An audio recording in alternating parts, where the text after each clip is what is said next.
Okay, welcome sa ating mga kaibigan, mga kapatid na sumusubaybay po sa ating prophetic insight.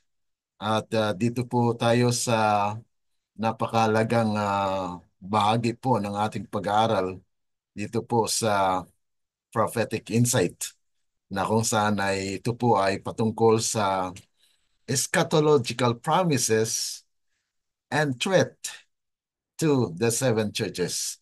Sa ating mga kaibigan, mga kapatid na sumusubaybay po sa ating Facebook Live, you are welcome and we are happy to have you today. And for our continuation, we would like to praise the Lord for this privilege where we can learn more of the prophetic insights on the book of Revelation, which we are taking into consideration the seven churches, the prophetic lessons that we can learn from the seven churches, and what's the connection of the Seventh-day Adventists to the history. It says here in our prayer thought, only take heed to thyself and keep thy soul diligently, lest thou forget the things which thine eyes have seen, and lest they depart from thy heart all the days of thy life, but teach them thy sons and thy sons' sons. As a people, we are to stand under the banner of Jesus Christ. We are to consecrate ourselves to God as a distinct, separate, and peculiar people. He speaks to us, saying, incline your ear, come unto me, hear, and your soul shall live, and I will make an everlasting covenant with you, even the sure mercies of David. In righteousness shalt thou be established, thou shalt be far from oppression, for thou shalt not fear, and from terror, for it shall not come near thee. Behold, they shall surely gather together, but not by me. Whosoever shall gather together against thee shall fall for thy sake. No weapon that is formed against thee shall prosper. So anyone that is against his people in these last days will not triumph because God is with them. It says here, no weapon that is formed against thee shall prosper, and every tongue that shall rise against thee in judgment, thou shalt condemn. This is the heritage of the servants of the Lord, and their righteousness is of me, said the Lord.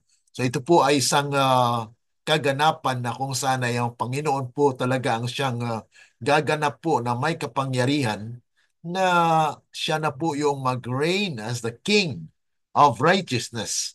That the righteousness will reign on earth because we believe that he will establish a kingdom that will never be destroyed. And it was prophesied in the book of Daniel chapter 2, verse 45, that there is an event that the stone will be cut out of the mountain, and that stone will struck the image and smote the image. And this is where the stone became a great mountain and filled the whole earth. That is the kingdom of glory, where Jesus will take from earth for a vacation. There will be a 1,000 vacation in heaven because he has already established the kingdom of glory on earth. Because in verse 44 says that in the days of this king shall the God of heaven establish a kingdom. Okay, so with that in mind, our prayer thought is opening our eyes that in the last days there will be event that even all nations will gather against God's people. They will not triumph because God is with them. God is with us. And it is actually prophesied also in Isaiah chapter 8. So if we study that one, actually in our prophetic insights, It is one of the series that we need also to study. Okay? So with that in mind, let us kneel as we seek the Lord in prayer. Let's pray. Our dear and kind lovely Father, once again, oh God, this afternoon, this day, we would like to commit ourselves unto Thee. May you speak to us, oh God, through your servant, because we believe that you alone can give us understanding and wisdom that we could comprehend the things that you would like us to learn today, especially with the eschatological promises and threats that is posted to the seven churches. May we feel thy glory. May we feel thy grace, O God, that as we continue to learn, we will develop our lives which is in harmony with thine will. Thank you so much. Amin pong inanyayahan ang inyong banal na espiritu na siyang manahan sa aming mga puso. Ito po'y aming dalangin dahil lamang po sa matamis na pangalan ng aming Panginoong Yesus. Amen. Okay. So dito po tayo sa ating pagpapatuloy po ng ating pag-aaral. Medyo may kalaliman po ang ating pag-aaral sa mga oras na ito. Dahil siguro ay bago po sa ating pandinig yung tinatawag na eschatological promises and threats to the seven churches. But today we will be explaining and we will be learning more deeper on the book of Revelation, which we are taking into consideration the seven churches. And this is actually the finishing touches of our series on the seven churches. Okay, now welcome po sa ating mga kaibigan, mga kapatid. Brother Elias, welcome po. Shout out po sa inyo dyan. At dito po tayo sa ating pagpapatuloy po ng ating pag-aaral dito sa Prophetic Insights on the Book of Revelation, where we will be tackling about the eschatological promises and threats to the seven churches. Ang purpose po, ang layunin ng ating pag-aaral na ito ay to explore the prophetic messages and lessons given to the seven churches in the book of Revelation, particularly in relation to their eschatological significance. Atin pong malaman kung ano pong kahulugan ng eschatological significance, and also that this will be added to our terminology as we are studying deeper things in the scripture. Now, this study would aim to examine both the promises of victory and restoration, and also blessings to those who overcome. Because not only that this letter to the seven churches is applicable to them, but also applicable to our time today. That's why the series that we have, our theme for this series is prophetic lessons from the seven churches. That is the A connection. Anong connection natin bilang mga Seventh-day Adventists? Now, it will also seek to understand how these messages are relevant to the church today, providing spiritual lessons and guidance on remaining faithful among us, being the Seventh-day Adventist Church, na tayo po ay kumikilala at nananampalataya ng ating iglesia po ang siyang huling iglesia. Ano po? At kaya nga po, dapat nating buksan ang ating isipan dahil ang Panginoon po ay mangusap sa atin. Dahil hindi po natin kayang buksan ang ating mga puso dahil si Kristo lamang po ang makapagbukas nito sa pamagitan po ng kanyang salita. So it would also seek to understand how these messages to the seven churches are significant, providing spiritual lessons and guidance to those who are remaining faithful among us Seventh-day Adventists, discerning and steadfast in light of the challenges faced by the people of God as they approach the end of time. Kaya nga po, we are also dealing with your experiences. That's why we actually have our special feature every Friday. That's why we are asking you to send us your testimony.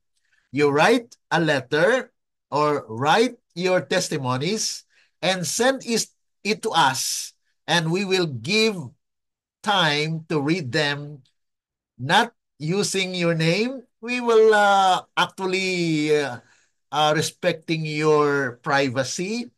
And after a month, okay, after the end of month, pipili po tayo kung sino po ang makakatanggap ng regalo mula sa ating sponsor. Okay? So there will be actually the winner for the testimony, the love stories, or whatever experiences that you have, then write it and then send it to us. And we will be choosing the best, and you can receive the prize for it. Okay? Now, to continue with our study, what is the meaning of eschatological? Kasi ang ating pag-aaral po ngayong araw ay eschatological promises and threats to the seven churches. So the word eschatological comes from the word eschatology. Ang eschatology, mga kapatid, ito po ay nangangahulugan, means the study of the last days or events related to the end of the world and future kingdom of God.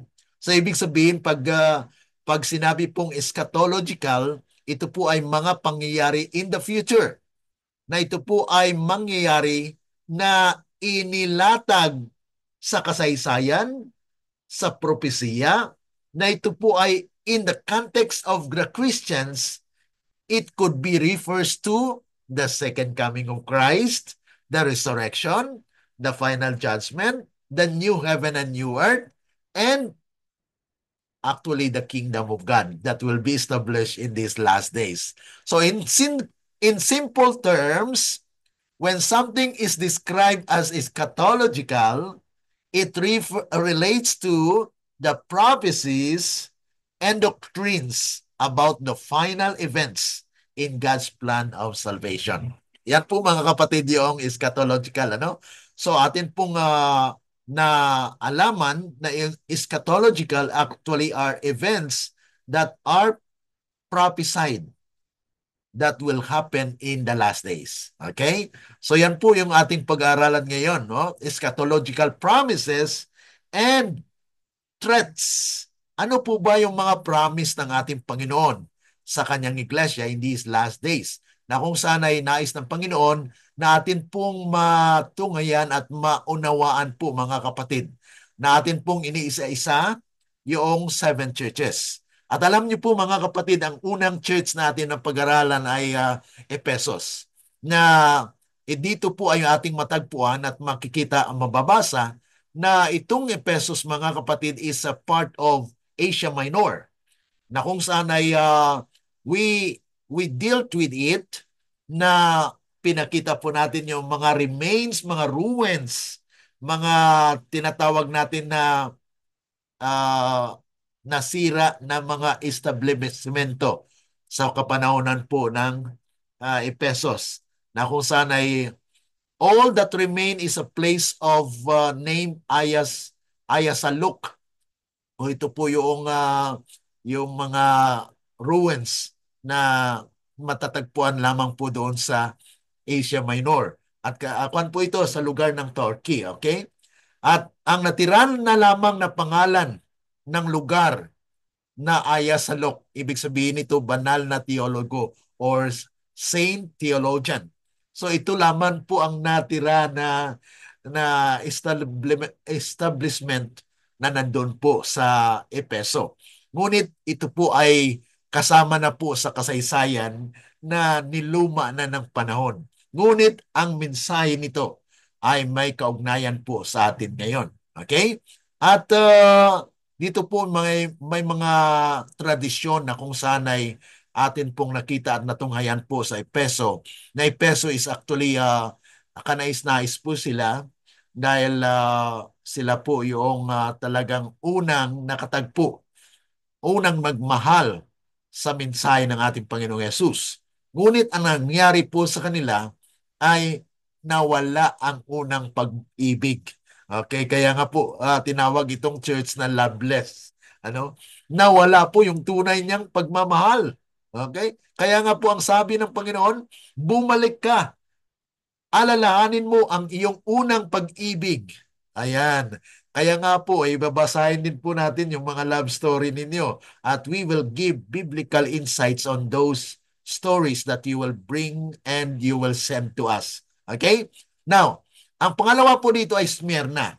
Ito po ay recap lamang sa ating mga napag-aralan mga kapatid. Ano? Na yung Smyrna ay ito po ay na-destroy, nasira po 700 years before had been destroyed in ruins for 3 centuries. Na kung sana ito po nga yung lugar ng mga martir na kung saan sila po ay tumayo po sa katotohanan, bagamat mayroong persecution sa local community po nila. Isa po sa mga martyr na famous at that time is actually Polycarp, na kung saan ay we learn that the lesson of suffering, God allows it to happen, but it is not eternal dahil mayroon po yung kakibat na reward for those who are faithful until the end, mga kapatid. Kaya ito yung pangalawa po yung napag-aralan natin, is Smyrna. Tingnan po natin mamaya kung ano po ang threat, ano pong promises para po sa kanila. Okay, ang pangatlo po nating church na ating napag-aralan ay Pergamos. Okay, Pergamum. Efeso was the New York of Asia. Pergamos was its Washington, D.C. So, ibig sabihin, ito po yung parang sentro siya, no? Na kung saan ay ang Pergamos po ay parang Washington, D.C. po sa USA, ano? Na kung ang Efesos po ay tinagurian na New York of Asia, ito naman ang Pergamos ay Washington, D.C. So may mga application po siya mga kapatid, ano? Provincial seat of the Roman government. Kaya nga po mayroon po siyang tinatawag natin na mga compromises dahil naging seat, naging upuan po siya ng Roman Empire. Kaya nga po na pressure ang bayan ng Diyos at that time, sa panahon na yun mga kapatid, kaya nagkaroon po sila ng compromises. Kaya ang lesson po dito mga kapatid sa mga taga Pergamos ay dapat po ay walang walang compromises. Mag-ingat po tayo sa compromises dahil when we compromise the principle of truth, mga kapatid, we violated the the plan of the Lord na nais na po na tayo po ay maging pure. Okay? So yun po yung Pergamos na kung saan ay isa sa mga napag-aralan po natin dito na mayroon po silang kompromiso na kanila pong ginagawa sa kanilang buhay, no? Sa kanilang pananampalataya. Ang pangsunod po rito ay ang Tiatira.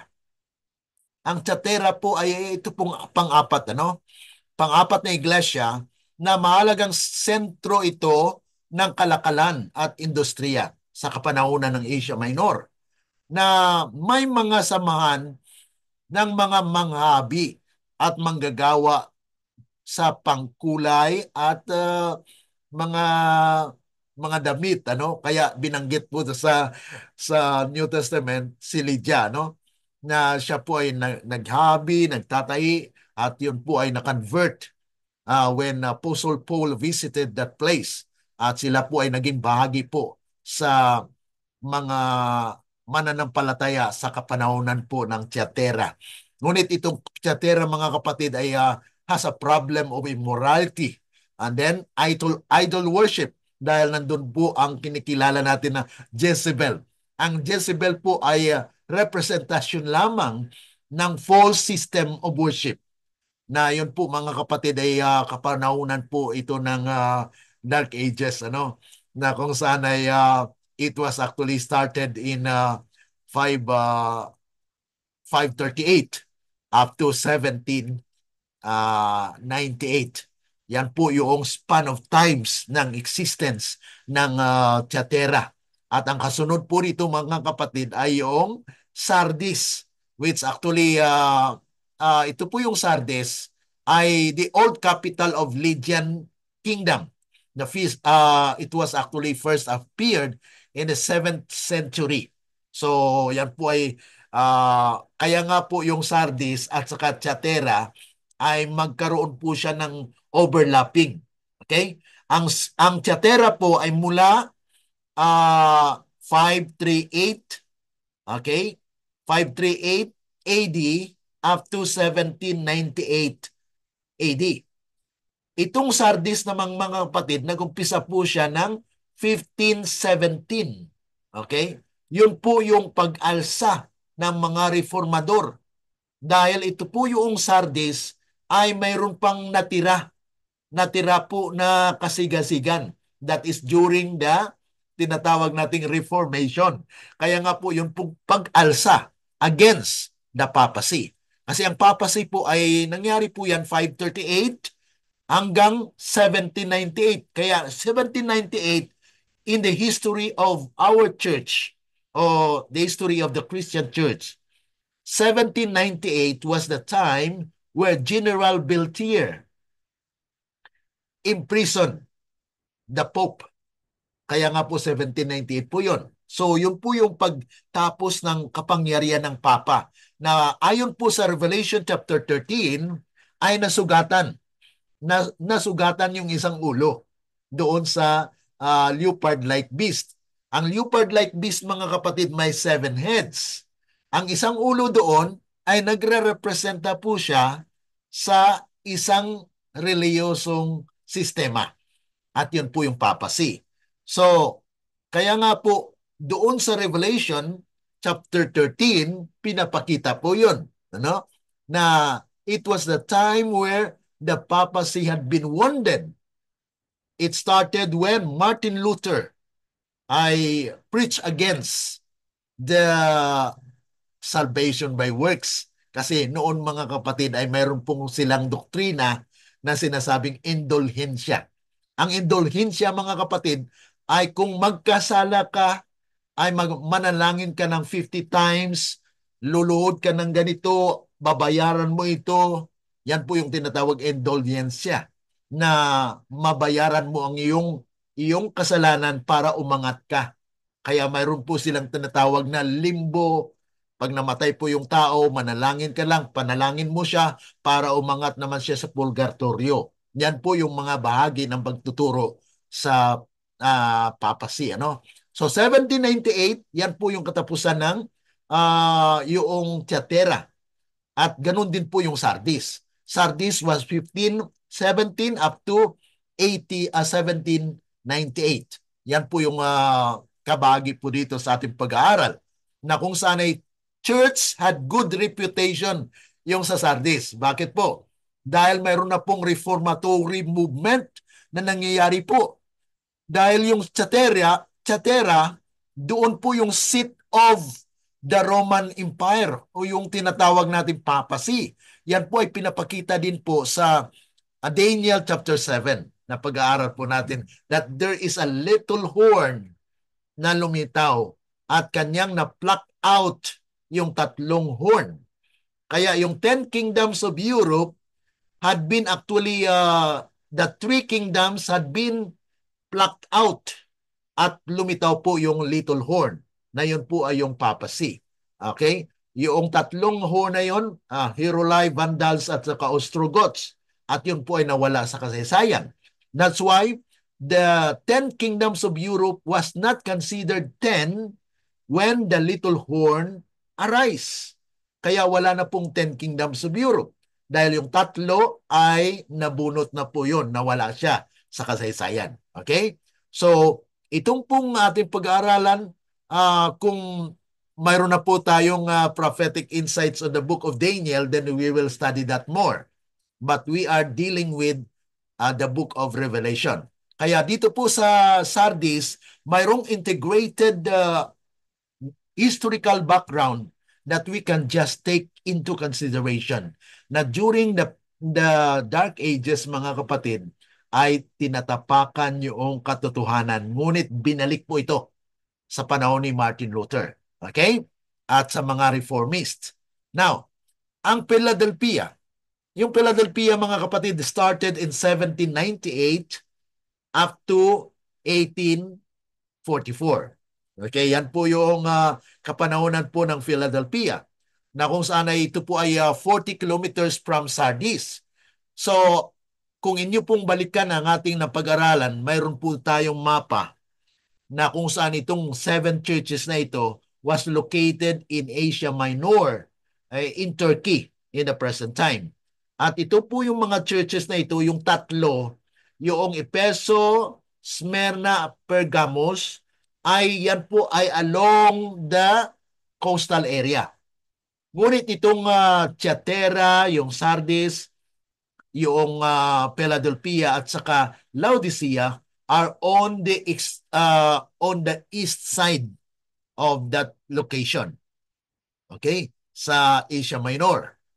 Kaya nga po itong ating pinag-aralan mga kapatid is more on historical na binalikan po natin ang kasaysayan na ito pong mga iglesia na sinulat sa Revelation chapter 2 ay presenting nangyari po yan. Literal na nangyari po siya. Kaya nga po si John was actually actuated to write a letter para doon sa mga churches na yon.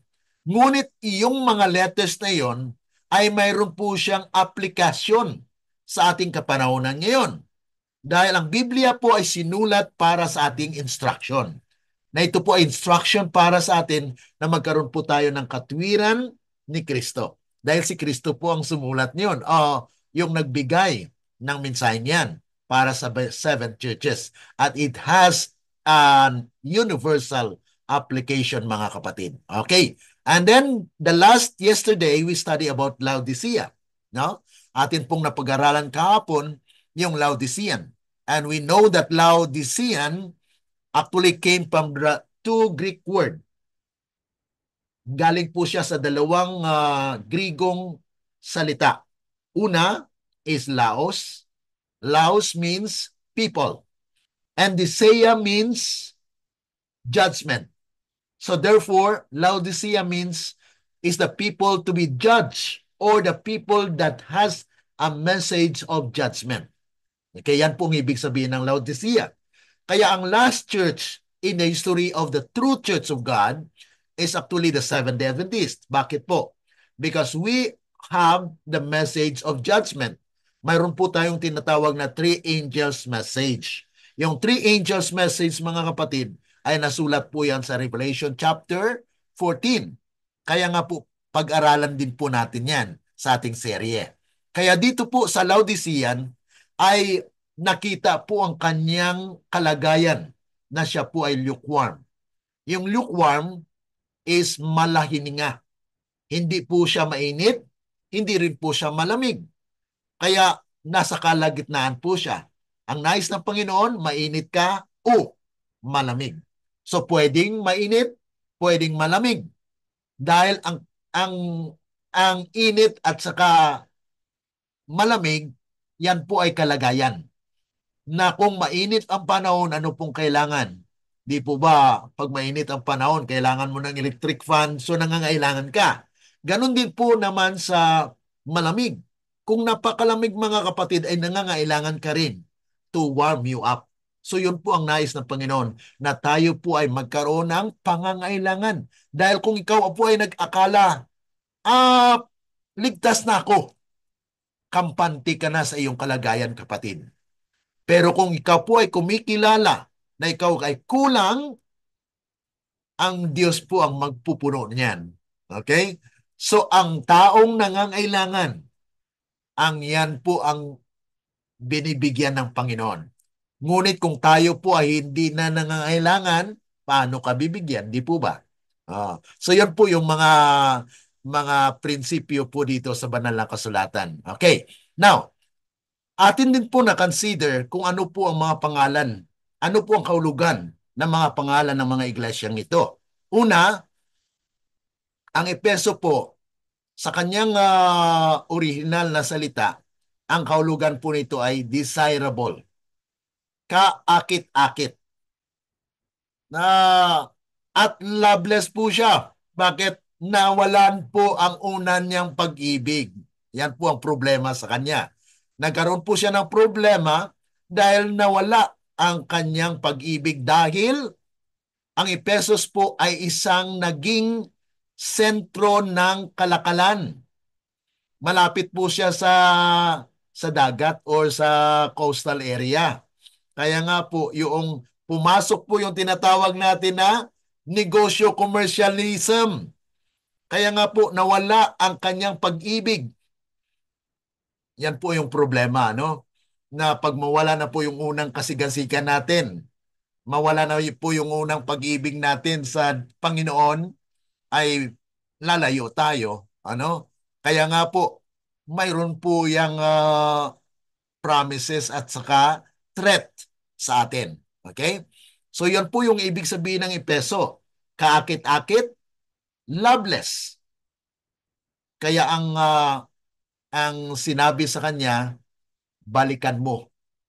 Return back. Remember the time where you are still active or have love. So ibig sabihin, alalahanin mo lang ang nakaraan kung paano ka tumanggap ng mensahe. Yan po yung mensahe doon. Ang Smyrna, yung pangalawa po, anong ibig sabihin ng Smyrna? Smyrna is actually myrrh or ito po ay smelling or sweet smelling. Perfume po siya. Ngunit ang kalagayan po ng mga membro dito, inuusig po sila. Kaya mayroon pong suffering. Nagtiis po sila. Ang ilan sa kanila ay mayroong namatay. They were martyrs. Yan po ang kalagayan nila sa kapanahonan kapanahonan yon, no? Yan po ay nagmula actually ng 100 up to 313. Yan po. Ang Epeso kasi ay mula noong 31 AD up to 100. Ang Smyrna from 100 to 313. Okay? At ang Pergamos, ang ibig sabihin nito ay citadel.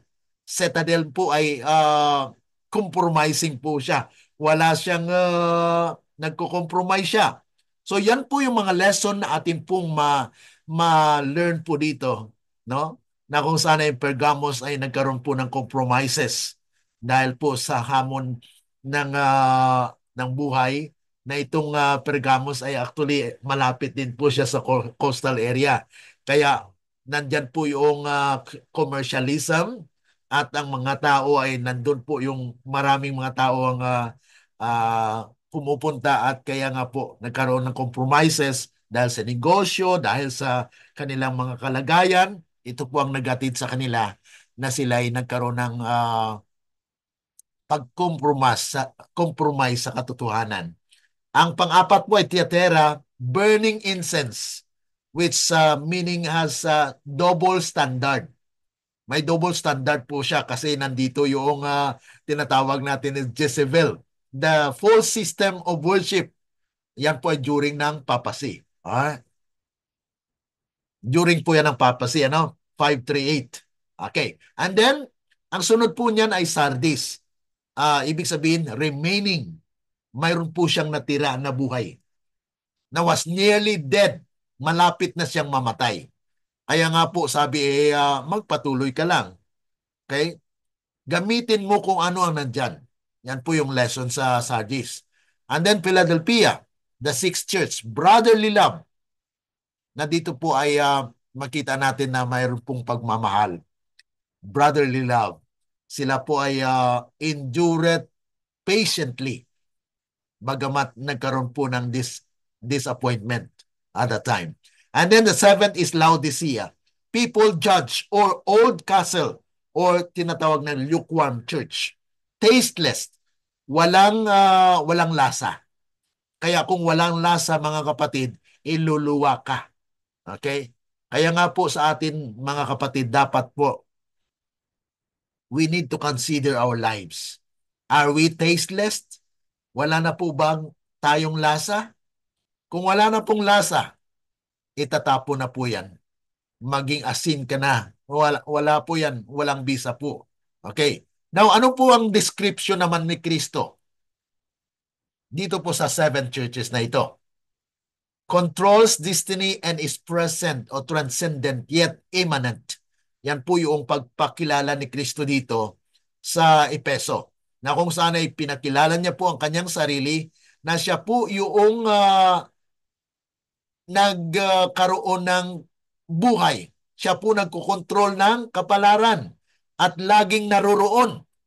Ibig sabihin mga kapatid, nandoon ang Panginoon. Kaya nga po ang Panginoon ay hindi umaalis. Ang Epeso po ay umalis sila sa unang pag-ibig nila kay Kristo, sa Panginoon. Kaya nga po sabi ng Panginoon sa kanila, remember, balikan mo ang iyong kung saan ka nahulog, doon ka babalik mga kapatid. So higit sa lahat, nais ng Panginoon na siya ay malapit. Kaya hindi po siya nawala.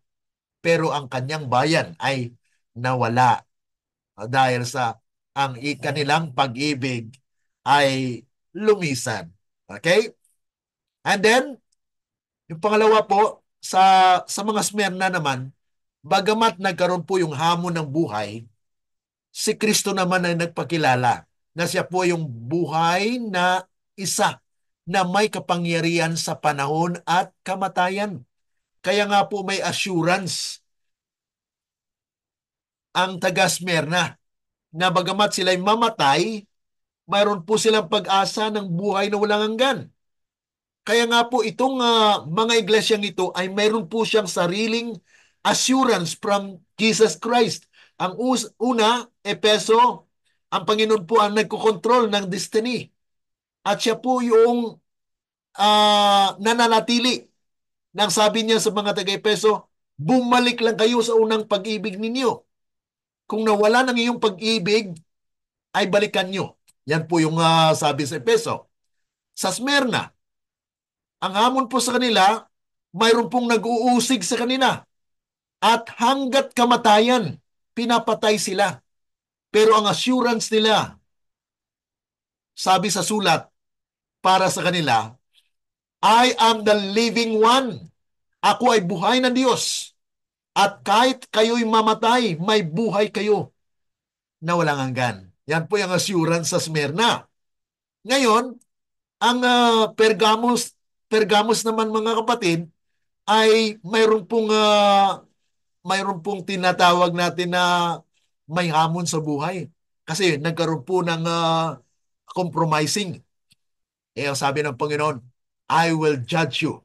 Ako ang judge. Ako ang hukom. Ako rin ang warrior. Kaya huwag kayong mag-compromise.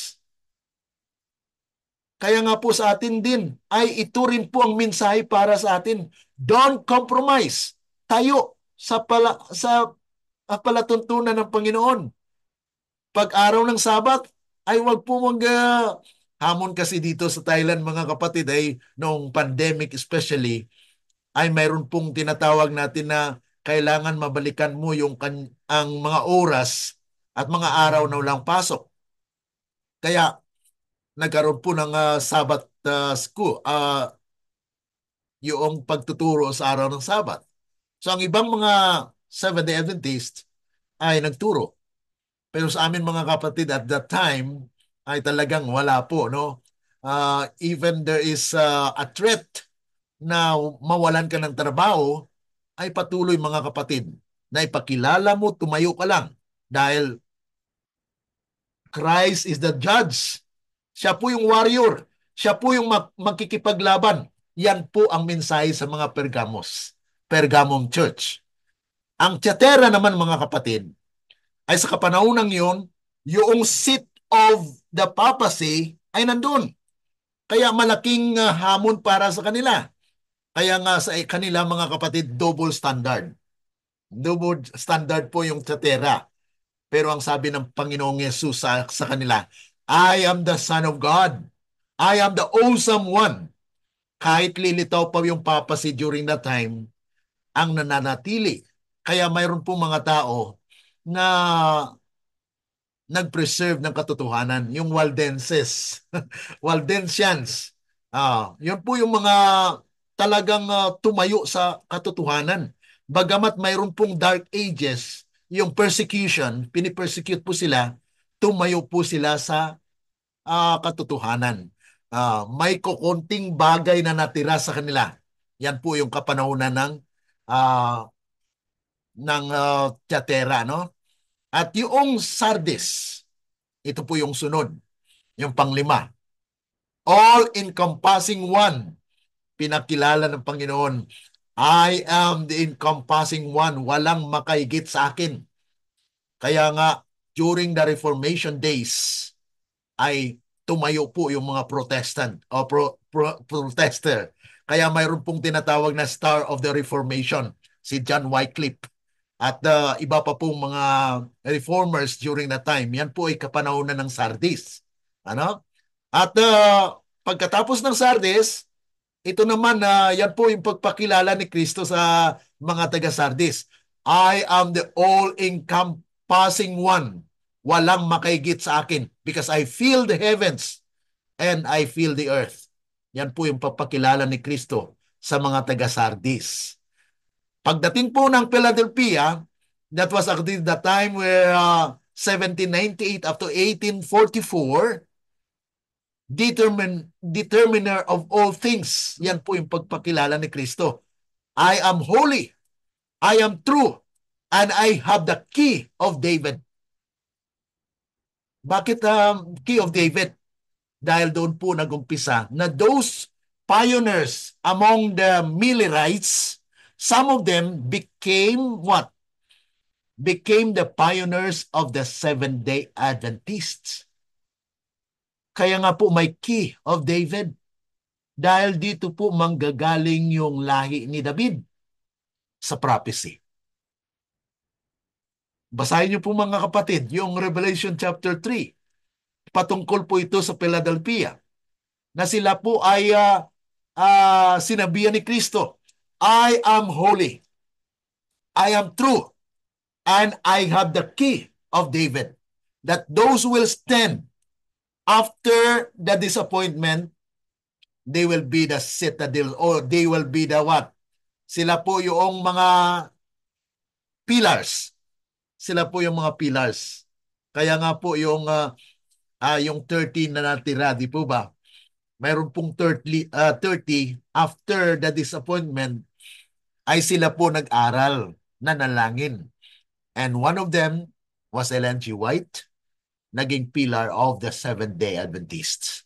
Kaya nga po yung Philadelphian, doon po nanggaling yung tinatawag natin na binuksan ni Kristo.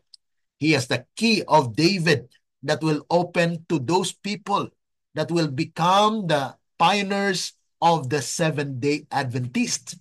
Because that time, mga kapatid, ayon po sa prophetic insights, yung pananaw sa propesya, mga kapatid, yung Philadelphian church actually is the foundation.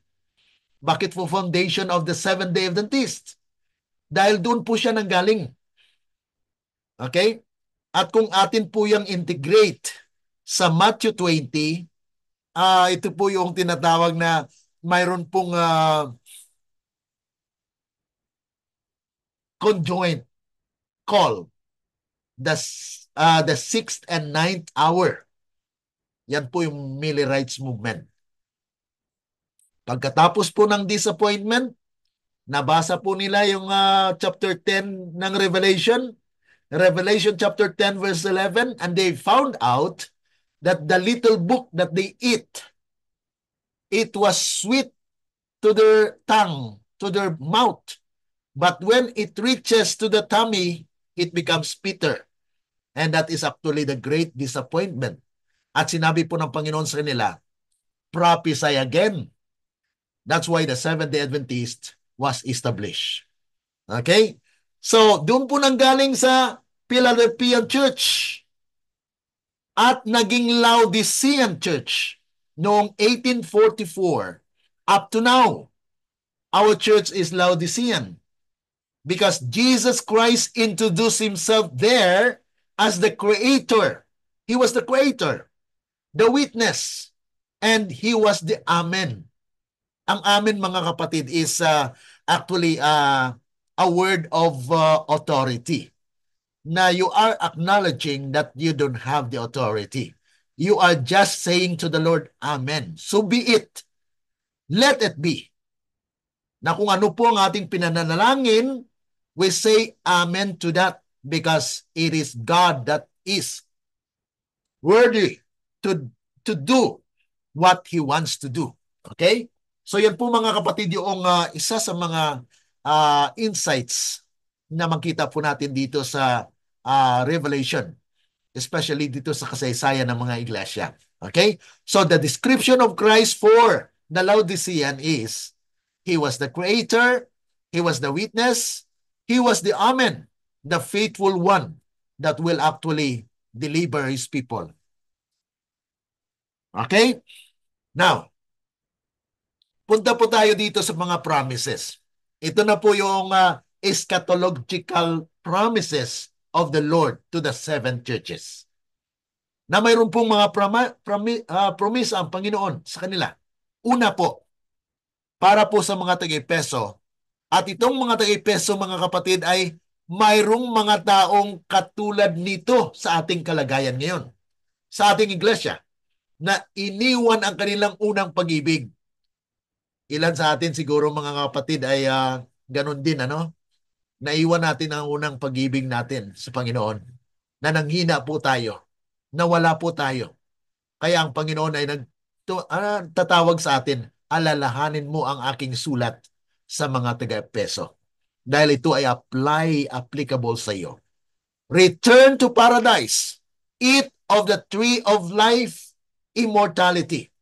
Yan po yung promise na pag bumalik yung Episo sa kanilang unang pag-ibig, ay they will return to the paradise. Yan po yung promise. Ang tanong mga kapatid, yung Epeso, literal Epeso po ba ay bumalik sa paraiso? No. They are just have the assurance that they will return there. Pero ang mag-fulfill nito mga kapatid, the fullness of time will say that the 144,000 will fulfill this all. Ang lahat ng ito mga kapatid, yung letter sa seven churches ay talagang ma-fulfill po ito sa kanyang bayan. Kaya naging special people ang 144,000 mga kapatid. Ano? Ang pangalawa po para sa mga Smyrna, takot sila ang ilan sa mga tao ngayon, takot mamatay, di po ba? Pero ang promise po dito sa Smyrna, victory over death. Conquest over lust foe. Ito po yung promise ng ating Panginoon sa kanila. Nang sino mang magtatagal, ang sino mang maka-overcome, ang sino mang mananatiling matatag hanggang kamatayan, ay magkaroon po ng buhay na walang hanggan. Yan po yung pangako sa Smyrna. Kaya ang mga martyrs, mayroon po silang pag-asa. Kaya kung tayo po ay tumayo sa katotohanan, bagamat tayo'y mamatay, may pag-asa. Yan po yung letter. Alalahanin lang po natin yung letter sa Smyrna. Na sila po ay pinatay nga po physically, pero nananatili sila na matatag. Na walang reservation. At wala kang makikitang di ka nais-nais sa Smyrna. Dalawa lang po sa mga iglesyang ito ang walang tawag nito, walang rebuke dahil sila po ay matatag. Ang Smyrna at saka Philadelphia. Ang Philadelphia, mga kapatid, actually is are those people who are true. Kasi naghintay sila hanggang kahit nagkaroon po ng disappointment, ay nananatili sila mga kapatid. Ano? So yan po mga kapatid, ang sa Smyrna, ang promise po doon, victory over death. Ang pangatlo po, sa Pergamos, God will give the new name and new appetite, new life. Kaya dapat hindi mag-compromise. Kung hindi ka mag-compromise mga kapatid, tumayo ka sa prinsipyo, ang pangako ng Panginoon sa iyo, bigyan ka ng bagong pangalan. Bagong buhay. Yan po yung pangako. Kaya ang sino mang hindi nagko-compromise ay mayroon pong promise ang Panginoon sa kanila. Buhay, bagong buhay. Ang pang-apat po, Tiyatira, ano pong promise sa kanila? Power and authority, rulership. Yan po ang binigay sa kanila. Kaya dapat pag ruler mga kapatid ay hindi double standard. Kasi ang Tiyatira, mga kapatid, double standard eh.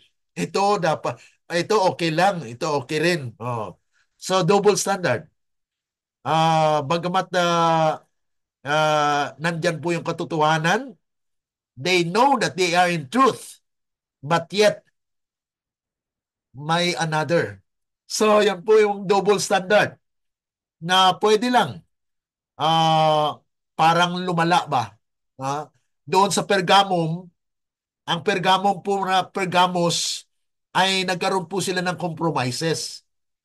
Pero hindi pa talaga napakatindi. Pero dito po sa Thyatira, dahil during that time ay papasi po yan eh. So nandun yung seat of the throne of the dragon. Nandun po mga kapatid ang papasi. So nagkaroon po siya ng double standard. Okay? And then, pagkatapos mo na yan, yung Sardis. Yung Sardis, mga kapatid, yan po yung may kukunting natira. Kaya yung sa mga reformist ay ang promise po ng Panginoon sa kanila, new clothes. Bigyan ko kayo ng bagong damit at bagong pangalan sa aklat ng buhay na ang inyong pangalan ay mananatili hanggang wakas. Yan po mga kapatid. Kaya yung mga nagre-reforma, ang promise po ng Panginoon sa atin, bagong damit, may bagong pangalan tayo sa aklat ng buhay. Yan po yung connection natin. Nang sino mang mananatili, kahit kunti na lang yan, na yung pananampalataya, tumayo sa prinsipyo. Ganun po ang nangyari during the Reformation. 1517 up to 1798. Yan po panahon ng Reformation na kung saan ay bagamat nandiyan pa rin ang kapangyarihan ng papacy, but yet mayroon pa konting panahon o konting pananampalataya ang sa kanila. Kaya ang sabi ng Panginoon, mananatili kayo kahit konti yan, gamitin ninyo ang konti nyo. Halimbawa mga kapatid, may konti tayong talento. Gamitin yan sa gawain ng Panginoon. And God will give you a new clothes at ang iyong pangalan ay mananatili sa aklat ng buhay. Yan po yung pangako na bagamat kukunti na lang natira sa iyo, konti na lang panahon mo ay gamitin mo sa gawain ng Panginoon. Okay? Ang Philadelphia, ano pong promise sa kanila? God's dwelling place, belongingness, na sila po ay makapasok. Kasi yun na nga po may yabe. May susi ni David. Susi ni David, mga kapatid, kilalanin sila na sila po yung apple of the eye of the Lord. Kasi ang pangalang David, mga kapatid, o David, ang ibig sabihin po niyan, the apple of the eye of the Lord. Sino po bang sentro ng mata ng ating Panginoon? Si David. Dahil bagamat bata siya po yung pangwalong anak. Imagine noong inutusan si Samuel na pumunta ka sa bahay ni Jesse at naabutan niya doon ng 7 anak. Makikisig, malalakas, matatangkad. Pero pinili ba ng Panginoon? Sabi ni Samuel, mayroon ka pa bang anak? At yun, sinabi, nandun sa masipag nagbabantay ng karnero. Kaya siya po yung pinili ng Panginoon. Kaya ang masisipag, yung konti, yung may talagang nananatili, nagtsatsaga, ay magkaroon po ng lugar, belongingness, because God opens the way for you to enter the kingdom of glory. Na yan po yung binuksan actually sa bayan ng Diyos sa Seventh-day Adventist. Na yung pangpitong iglesia, ito na po yung Laodicean. The Laodicean Church, ang promise po sa kanila ng Panginoon, you will sit on God's throne o Christ's throne, elevated destiny. Kaya nga po yung 144,000, those faithful among the Seventh-day Adventists, will be what? Will be kings and judges.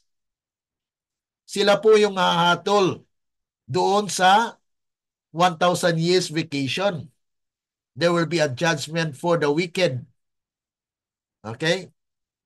Dahil ang investigation, mga kapatid, noong 1844, ay nag-umpisa po yon sa mga taong nasulat doon sa Aklat ng Buhay. Okay? Mapag-aralan po natin yan next week. Next week po ay pag-aralan natin yung Seventh Seal, the book with the Seventh Seal, na doon po nasusulat yung mga pangalan ng lahat ng mga namatay at binuksan po yun ni Kristo upang usisain at kanyang hatulan. At una po ay yung mga patay. Yan po ang ating pag-aralan next week. Ano? Okay, so Laodicean has a promise that when they become hot or cold, or they will buy gold tried in the fire, and have the clothes or white raiment of Jesus Christ, and have the eye salve on their eyes, mga kapatid, sila po ay uupo sa trono ni Kristo. Yan na po yung mga kapatid kasama ni Kristo. Ibig sabihin, mga kapatid, they are also kings and princesses. Yan po yung itatayo ni Kristo na kingdom of glory. Na the glory of the Lord will be upon His people in these last days, mga kapatid. Ano? Okay. Now, so they have the elevated destiny. So dito po aking binigay po sa ating pag-aaral.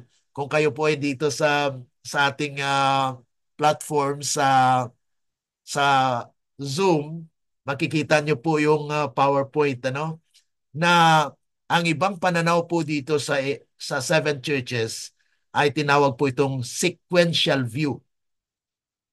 Historical view na ang Epeso po ay apostolic period, 31 to 100. Ang Smyrna, patristic period. Yung patristic period, mga kapatid, panahon na may mga martir. Yan po ay 100 up to 313 AD sa kasaysayan. Ito po yung tinatawag na sequential view na pananaw po sa aklat po ng Revelasyon, especially dito sa seven churches. Ang pangatlo po ay Pergamos, the Roman period. Kaya nandun po yung papacy. Yan po yung Pergamos. 313 up to 538. Ayan po yung actually sa panahon ni Constantine the Great. Ano? Si Constantine the Great, mga kapatid, ay nagkaroon po siya ng first decree. 321, that is March 7. March 7, 321, Constantine the Great has decreed the first Sunday law. Nilipat niya po ang araw ng pangilin mula sa Sabado at nilipat niya sa Sunday. Yan po sa kasaysayan. Yan po ang panahon ng Pergamos. Kaya nagkaroon po ng tinatawag natin na compromises kasi nandoon yung magigit-gitan ng persecution. Ayaw naman po nila na maranasan nila yung panahon ng Smyrna. Medyo meron na po silang takot kasi mayroong namatay sa panahon po ng Smyrna. Okay? And then, ang sunod po niyan ay Thyatira, medieval. Yan po yung Dark Ages. Mula 538 up to 1517, pero actually nag-extend po yan sa panahon po ng 1798. Ito po yung ibang mga years po dito ay nagkaroon po ng tinatawag nating overlapping overlapping of events na kung saan yung Sardis ay 1517 po yan hanggang 1798 po. Ngunit mayroon pong extension yan dahil mayroon pa pong mga reformist na umalsa po at bumangon sa kapanahunan po ng Millerites din. At ang Philadelphia, ito po yung Millerites movement na po siya. So 1833 up to 1844. That is actually only 11 years of existence of the Adventist. Mga Adventist na po ito. Pero ang ilan sa kanila, they worship on Sunday. So they are just called Adventist movement, but there are some brothers and sisters who are keeping the Sabbath that time. Kaya noong pagkatapos po ng Great Disappointment, 1844, ay naitayo po ang Seventh-day Adventist. At yun po ang nasa prophecy. Okay? So weakness of the view ay sequential po mga kapatid, unequal.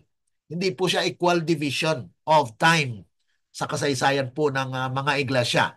Pero mayroon pong isang pananaw at ito po yung ating pinag-aralan sa ngayon. Okay? Yung tinatawag na eschatological view. Yung eschatological view mga kapatid ay balance po siya. Okay? Na ito po ay lahat ng mga churches na ito ay nararanasan ng bawat mananampalataya. Ibig sabihin, throughout the time, ang kalagayan po ng Epeso, nararanasan ng mga tuong Kristiyano. They may forget their first love. Ang ilan ay Smyrna. They will suffer persecution. Magkaroon po sila magiging martir. Ang Pergamos, mayroon pong mga compromises. Di po ba? Sa kasaysayan po ng mga iglesia, may mga compromises. Ang Thyatira, double standard. Hindi na siya nag-compromise kundi nagkaroon na, okay, itong standard natin dalawa. Oh. Tinanggap na nila po yung kahit mali, ayan na yung standard. Oh. Ang Sardis naman, patay. Buhay siya pero patay. Pero mayroon pang konti. Kaya nga nagkaroon po ng reformation. Pero ganun pa man, ay Sunday pa rin po siyang pagpangilin po nila. At during na Philadelphia, diyan na po mga kapatid, nagkaroon po ng maigpit na relasyon sa ating Panginoon. Kaya nagkaroon po ng brotherly love. At doon po nanggaling yung fondasyon ng Seventh-day Adventism. Okay? Laodicean. At nangyari po mga kapatid na dahil kampante na po ang mga Seventh-day Adventist. Kampante na po sila na nandito na yung katotohanan. Then, ang kalagayan po ay hindi mainit, hindi malamig. Lukewarm po ang kalagayan niya. Kaya nga po ang hatol ng Panginoon. Anong sabi niya? Bumili ka sa akin. Anong bibilin mga kapatid? Gold tried in a fire. Our faith and love will be tested. At yung white raiment, ang white raiment po ay bibilin din natin. Kasi hindi atin yan. Galing po kay Kristo. Pero wala tayong pambili. Ang pambili po natin, paano po matanggap natin yon? Makinig lang po. Pakikinig dahil ang pananampalataya po ay nakukuha sa pakikinig. So we will just hear the word of Christ, and the word of Christ has the power because it's like a two-edged sword na siya po ang umuudyok sa ating mga buhay at nagbabago po ang ating buhay. So as long as we continue on learning and studying the word of truth, then our lives will be sanctified. Dahil sabi ni John 17:17, sanctify them by the truth. Thy word is truth. Kaya sa pamagitan po ng katotohanan, tayo po ay mapabanal. Okay? So yan po mga kapatid, yung eschatological view. Kaya may mga threat, may mga promises, pero ang kagandahan dito mga kapatid, lahat ng mga karanasan po natin, maka-Epeso man yan, maka-Smyrna man yan, maka-Pergamos man yan, maka-Tiatira, maka-Sardis, maka-Philadelphia, maka-Laodicean, mga kapatid, mayroong pag-asa. There is still hope, mga kapatid, na mayroon pong pagkilala kay Kristo na ang atin pong laging tandaan, si Kristo ang solusyon. Si Christ lamang mga kapatid. Kaya nga po sa ating pagpapatuloy po ng ating pag-aaral, bukas po atin mapag-aralan yung great controversy. The great controversy of the seven churches. Kaya nga po matungayan natin kung ano po ang ginagawa ni Satanas upang lahat ng mga karanasan na yon ay maging hadlang para magkaroon ng buhay na walang hanggan. Ngunit ang sabi po ng Panginoon sa atin, yung mga threat na ito po yung sa mga churches. Sa Epeso, ang threat po niya ay Christ will remove candlestick from its place. Kung hindi natin alalahanin ang ating unang pag-ibig, mga kapatid, you will be taken out. Wala kang pag-asa. Christ will remove your name. Kaya balikan mo ang iyong unang pag-ibig. Kung ikaw ngayon ay nanghina at nalimutan mo ang iyong unang pag-ibig sa Diyos, bumalik ka so that you will not be removed. Ang pangalawa po, sa Smyrna, wala po siyang threat. Kasama po ito sa ang Philadelphia po, wala rin po siya. Dahil they are strong. Kahit sa kamatayan, mga kapatid, tumayo sila sa prinsipyo. Yan po ang nais ng Panginoon na maranasan. Na dahil pinakilala ni Kristo sa mga taga-Smyrna, ako ang may-ari ng buhay. Kaya kahit mamatay kayo, sige lang, patuloy tayo. At nagkaroon nga po mga kapatid ng mga martyrs na tumayo sa prinsipyo. Yan po yung Smyrna. Ang Pergamos, ano pong threat sa kanila? Christ will fight against them.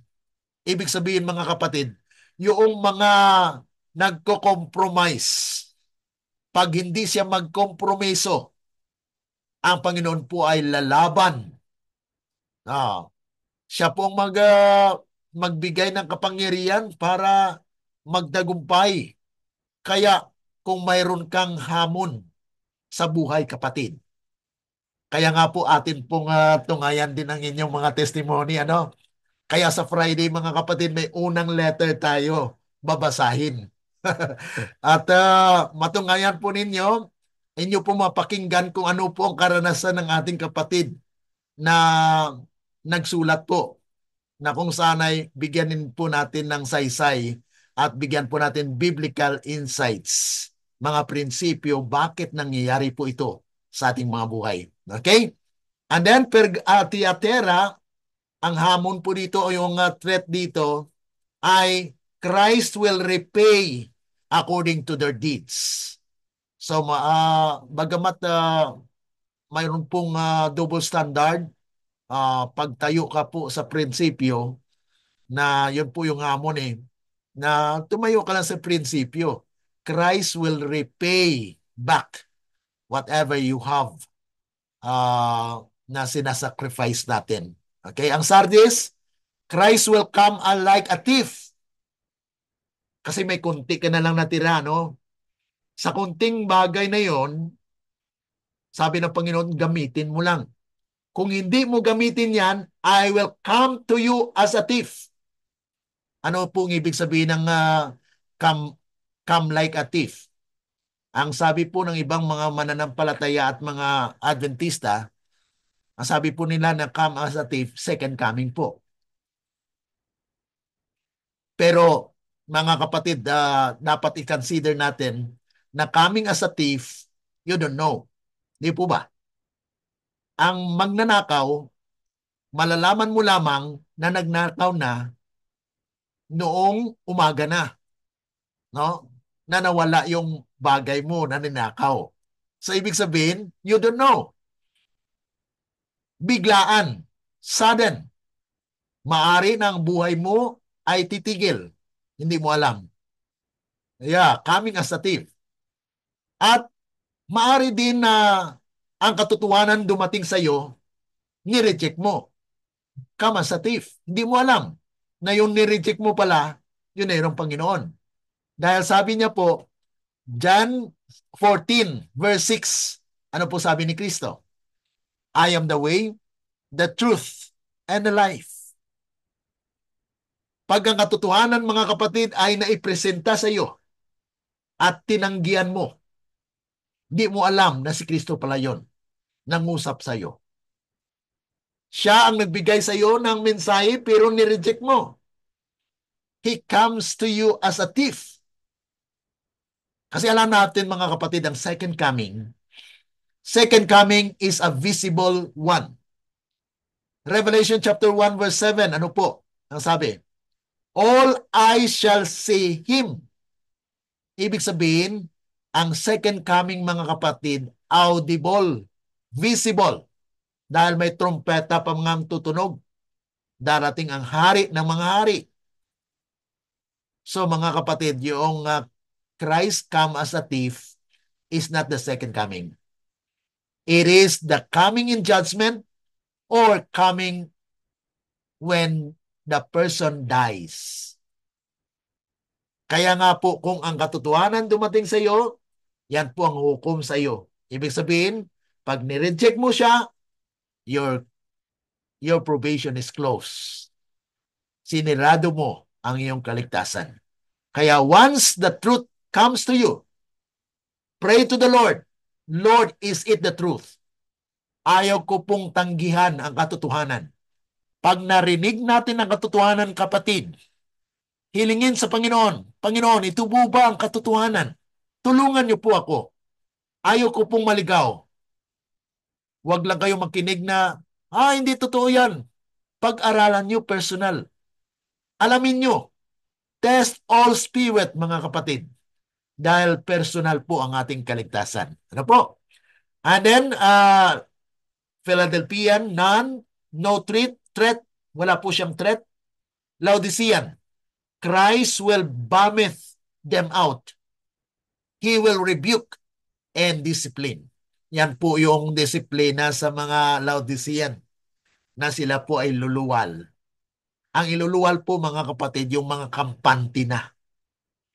Yung mga professing to be right, but yet they are wrong. They profess that they are rich, but yet they are poor. Yan po ang nais ng Panginoon, na tayo po ay maging humble sa ating mga buhay. Kaya sa ating mga karanasan sa buhay, mga kapatid, ipagkaloob natin sa ating Panginoon ang lahat. At siya po ang ating pananampalatayanan at magtiwala po sa Kanya. Okay? Sa ini reflection po, dito po nagtapos ang ating pag-aaral. At kung mayroon po kayong mga katanungan, then you can bring it out. At atin pong bigyan ng pagkakataon na mapakinggan po ang inyong reaction. Sister Lily, welcome po. Shout out po sa atin dyan. Buti po ay nakasubaybay po kayo ngayong araw. Sister Susan, Brother Marshall, God bless po. Mayroon po ba kayong reaction? Sa ating mga kaibigan, nandyan po sa ating live, sa ating mga Facebook Live, mga kapatid, ay you can just type whatever your inquiries, your questions, and we will try to answer them tomorrow. Okay? Kung mayroon po kayong katanungan. Okay? Mayroon po bang reaction? Sa ating mga... Magandang hapon po. Magandang hapon po. Sige po. Yung pong seven churches, Apo. dadalawa po pala yung walang treats. Yes po. Yung Wala pong threat yung Smyrna at saka Philadelphia. Philadelphia. Ibig pong sabihin ay pag ang Diyos ang gumagawa, ipahahayag kung ano yung dapat na maingatan sa Opo. huling panahon. Amen. Kaya Talaga pong prayer ang kailangan ng lahat. Ano po, Opo. panalangin. Paninindigan din kasi ang Um, Smyrna po ay talagang nagtiwala po sila na bagamat ang kamatayan darating sa kanila, tumayo po sila sa prinsipyo. Opo, naranasan ko po dito Amen. pagdating sa salitang Ah, paninindigan. Opo. Amen po. Yun po yung iniimik dito nung pinanggalingan ko pong simbahan. Opo. Wala daw po akong paninindigan kasi nandito na ako ngayon sa Adventist. Pero salamat po sa Panginoon na yung pagsasaayos, pagtutuwid ko pa paano ko sila kakausapin. Bumalik Opo. po rito yung nagsalita at siya na guilty. Hinarap po niya ako, nakinig siya na nakinig. Yung po nagsalitang yon. Aha. At sabi niya, babalikan po kita uli. Sabi niya, babalik po ako. Siya po Aha. yung mismo nagsabi nung umalis ako na ako raw po ay nasa malinang way kasi nasa sumpa na akong ah, kinutatayuan. Kaya salamat po dun sa biyaya na iyon. Amen. Meron pong ganitong pag-aaral. Kaya talaga ako nakaka-bless. Salamat Amen. po sa inyo. Amen po. Patuloy So, po ang pag masaya po ang kalangitan na tayo po ay nagkaroon ng mga karanasan ganito, no? Na kung saan ay it is actually God's inspiration na nagkaroon po tayo ng mga programang ito para mo mapakinggan din. At kung may mga testimony po kayo, wag lang po ninyong isend sa ating mga platform. Send it directly to us. At atin pong basahin na inyong mga testimony at bigyan po natin ng kanyan, saysay, ano? Dahil bigyan po natin ng biblical insights at saka payo din at saka paano po natin harapin ang mga hamon sa buhay. At pipili po tayo ng the best, ano, na mga kasaysayan at mayroon po kayong matatanggap by God's grace mula sa ating sponsor. Mayroon pong nag-sponsor nito ng programa natin sa special feature every Friday po. The same time lang po tayo, may babasahin lang po tayo na testimony and then biblical insights on the experience and testimony of the person. And then at the end of the month, pipili po kayo kung alin doon ang magandang kwento at bibigyan po natin ng pabuya. Ano? By God's grace ay makatulong din po sa ating mga pangangailangan. Ano po? Yan po yung ating promotion actually na sa programa po natin ng special feature. Tinawag ko nga po ito Traces of Life or Bakas ng Buhay na kung saan ay nakaranas po kayo. Kaya nga po, babakasan po yan ng pagpapala ng Diyos para po sa ating pang-araw-araw ng pangangailangan. Kahit konti lang po, makatulong din po sa atin. Ano? Okay? Amen po. Amen. Amen po. Okay, meron po ba mga kapatid kung wala na po ay magtatapos na po tayo at salamat po sa pagkakataon at panahon na inyo pong pinagkaloob na tayo po ay nagkaroon po ng pag-aaral. Bukas po ay ating pag-aaralan ng Great Controversy to the Seven Churches. Okay? Brother Marshall, mayroon po kayong sasabihin? Ah, amen. Amen sa ano. Yun, nasundan ko na lang at ano, pwede ko nang mapalakas sa pananampalataya. Amen, Pastor. Amen, amen. Kung nais po ninyo ng ating outline ng ating study na ito, ay mayroon po tayong link dyan, ano, na nandun po yung Tagalog at saka English na presentation na outline na po siya. Pwede natin po siyang ah, i-print or i-copy-paste ninyo sa inyong Word o sa anuman para masundan po ninyo at pwede rin po kayo magamit na mag-share din po ng mga mensaheng inyong napag-aralan. Ano po? So, maraming salamat po at shout out po sa ating mga kaibigan, mga kapatid po na sumusubaybay. At kaya nga po, this coming Friday po ay special feature po natin. Mayroon na pong nag-send. Ano? Mayroon na pong nag-send ng letters ng kanilang mga testimony at ang testimony po ay maari po yung love story, family problems, family challenges, at mga successes. Kung may mga success po kayo na naranasan po ay ibahagi rin po para mabigyan po natin ng panahon para po sa ating biblical insights and then principles po of life na bakit pinaintulutan po ng Panginoon ang mga hamon sa ating mga buhay. Kaya special po yan na offer po ng Panginoon para po sa atin na mayroon po tayong kapatid na talagang nagnanais na mailahad po ang mga karanasan po natin. At pipili po tayo ng the best story of the month. At magkaroon po tayo ng yung biyaya mula sa langit. By God's grace, ay tulungan po at pagpalain din po ang taong nagnanais na magbigay po ng papremyo para po sa atin. Na sa ating mga karanasan ay maisulat po natin at maibahagi po sa ating mga kaibigan din sa online. Okay? So, kung wala na po mga kapatid, karagdagan, may mga comment po kayo dyan sa ating mga kapatid na sumusubaybay po sa ating programa, ay you can just type in our comment section and then you can send it to us. For those who have letters na entry ninyo, maaari po yung iwalay ninyo actually as many as you can. You write them. Isulat nyo po. We may edit them, i-combine namin or i-separate namin yung mga kwan po ninyo, yung inyong kwento sa buhay para po mabigyan natin ng saysay sa atin pong biblical insights at bigyan po natin ng biblical principles din po. Okay, so maraming salamat mga kapatid at bukas po ay babalik po tayo sa patuloy po natin pag-aaral. We will be studying the great controversy of the 7 churches. Okay, tayo po ay manalangin.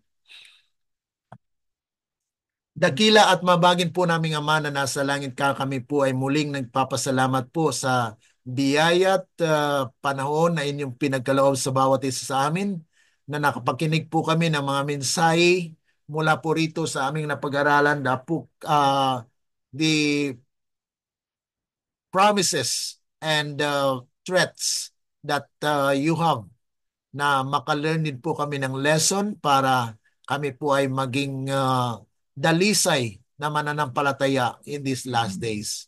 Pagpalain niyo po ang aming mga kapatid nagsusubaybay po sa programang ito. Patuloy nawa na mangusap po kayo sa kanilang mga puso't isipan upang sila rin po ay makakita ng liwanag mula sa inyong trono, Panginoon. Salamat at amin pong binibigyan pugay at binabalik po namin ang kaluwalhatian pagpapasalamat sa inyo. At isa-isa niyo po kami sa pag-blessed sa mga oras nito. Amin pong inasahan na matanggap namin ang inyong pagpapala. Ito po yung dalangin dahil lamang po sa matamis na pangalan ng aming Panginoong Yesus. Amen. Let the words of our mouth and the meditations of our hearts be acceptable unto thy sight, O Lord, our strength and our Redeemer. Amen. Amen. God Amen bless po. po. Thank you po. God bless you po. Okay, bye-bye po sa inyong lahat. God bless you and see you tomorrow.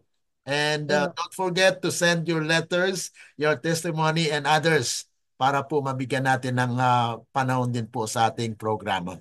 God bless you. Bye-bye.